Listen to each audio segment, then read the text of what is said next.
Hai semua, selamat datang di channel kami.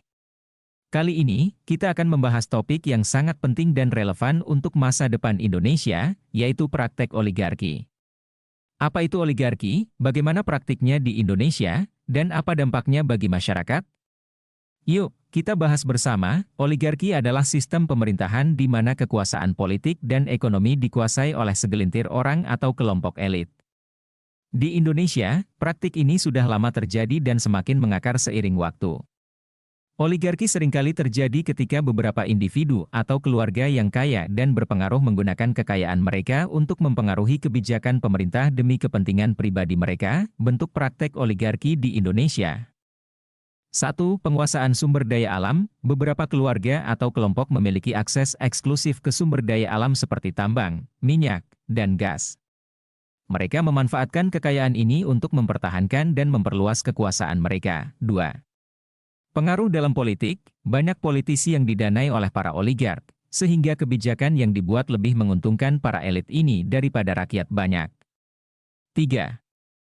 Media dan informasi. Kontrol atas media massa memungkinkan mereka untuk membentuk opini publik dan mengontrol narasi yang ada di masyarakat. Dampak praktek oligarki. 1. Kesenjangan sosial dan ekonomi. Kesenjangan antara yang kaya dan miskin semakin lebar karena kebijakan yang dibuat lebih menguntungkan para elit daripada rakyat biasa.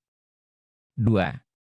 Korupsi yang merajalela. Korupsi menjadi hal yang biasa karena para oligark menggunakan kekayaan mereka untuk membeli pengaruh dan kekuasaan. 3. Melemahnya demokrasi. Demokrasi menjadi tidak efektif karena suara rakyat seringkali diabaikan. Pemilu hanya menjadi formalitas karena hasilnya sudah bisa diprediksi oleh kekuatan uang dan pengaruh.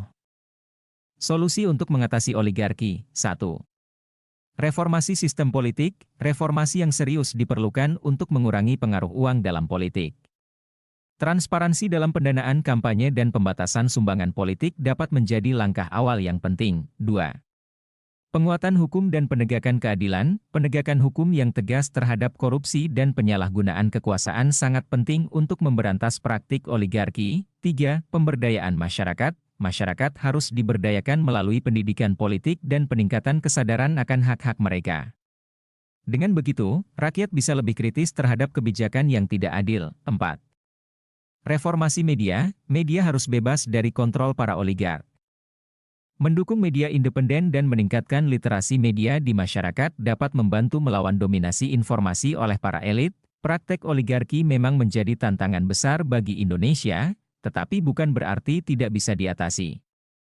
Dengan reformasi yang tepat dan partisipasi aktif dari masyarakat, kita bisa mewujudkan Indonesia yang lebih adil dan demokratis. Terima kasih telah menonton. Jangan lupa like, share, dan subscribe untuk video-video menarik lainnya. Berikan pendapat kalian di kolom komentar tentang apa yang bisa kita lakukan untuk melawan oligarki di Indonesia. Sampai jumpa di video selanjutnya.